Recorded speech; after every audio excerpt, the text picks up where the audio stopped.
So I get a lot of requests asking how you can structure a strength training or gym training program around your martial arts. So today I'm in the gym and I thought I'd give you a couple of tips to help you on your way. So first of all, how can we fit the two together? How can we fit in martial arts training and strength training? Preferably, you would like to keep these as far away from each other as possible, especially if you're training two times in the day or twice in the same day. Personally, I would like to do a gym session early in the morning after a breakfast and a meal maybe, and then later on, after a couple more meals and a bit more recovery time, I'll then go for the martial arts session. Okay, so they're far from each other in time as possible. This helps to ensure that one is not affecting the other. You know, you're not too fatigued from the strength training beforehand, from the, for your martial arts session, but also you're not affecting your recovery from your strength training by going straight into a martial arts session afterwards. Another factor to consider is your programming. So it's important that we train the full body. This is standard across strength training anyway. You know, we don't want to be neglecting certain areas of the body. There's many YouTube videos out there on how to program for strength training, but a rough idea would be to ensure that you are covering the main body parts. In terms of bodybuilding, it'd be the shoulders, chest, back, legs, arms, and this can be done in a number of different ways. So there's personally, I'm using a push-pull legs split at the moment, which consists of the first day being push, meaning all kind of pushing muscles, chest, shoulders, triceps. The next day will be pull, which involves the pulling, the back, movements of the back, pulling, rows, pull-ups, that kind of thing, as well as biceps.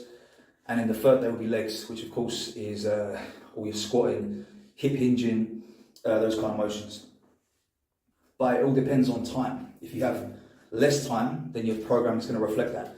You know, maybe you'll do 2 full bodies a week or something like that, in where you're training the entire body in one session, 2 times a week, to fit also with your martial arts, because not everyone's got all the time in the world. They've got work to get to and things like this. So it's important to make sure we can manage what we're doing with time and also with recovery. So recovery then, speaking about recovery, if we're training extra, if we're doing strength training as well as our martial arts training, we're obviously going to be expending a lot more energy. And in that case, then we're going to need to be able to fuel our bodies. So we need to make sure we're eating enough. A high protein diet would be ideal. And also sleeping enough, getting enough rest. So although we're increasing the amount of training we're doing in terms of frequency, we're also making sure that we're resting as well. So you might want to have 1 or 2 full days a week where you have no training, or have some kind of very light cardio for active recovery, just getting the body moving. In terms of how to perform exercises, I think it's important to make sure we go through a full range of motion. For martial arts especially, because a lot of the time the question is, will my mobility be affected? And I believe that a good strength training program, if done correctly, is going to improve your mobility, as long as you're training correctly, training with good form, good technique.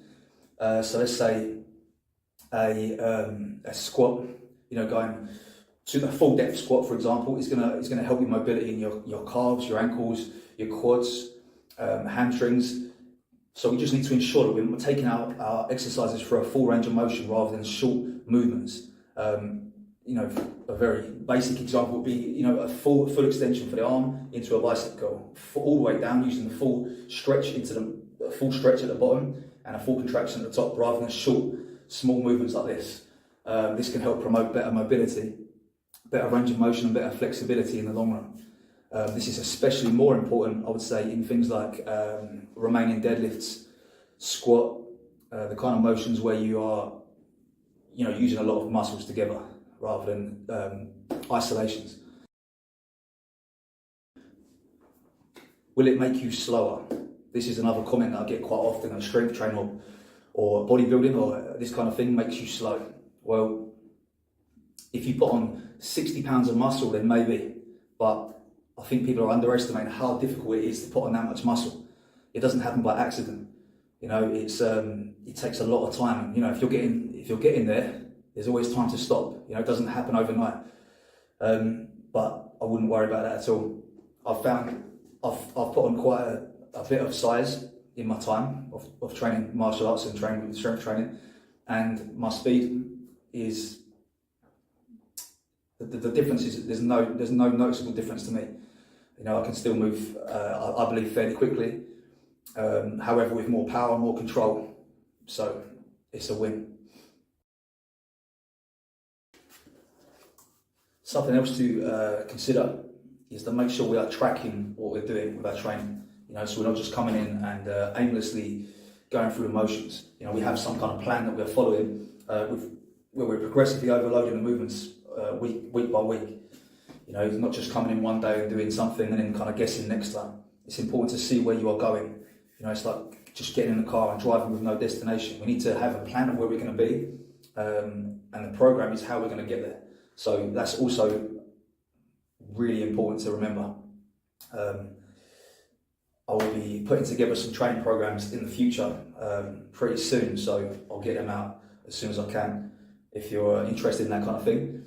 But yeah, otherwise, make sure you are tracking what you're doing, and you'll see your progress much quicker. Alright, so hopefully you enjoyed that video there, and hopefully there's something you can take away. I'll go into more detail on a few things in future videos, but if you liked it, please like, subscribe, and share with those who you think will benefit. Thank you, until next time.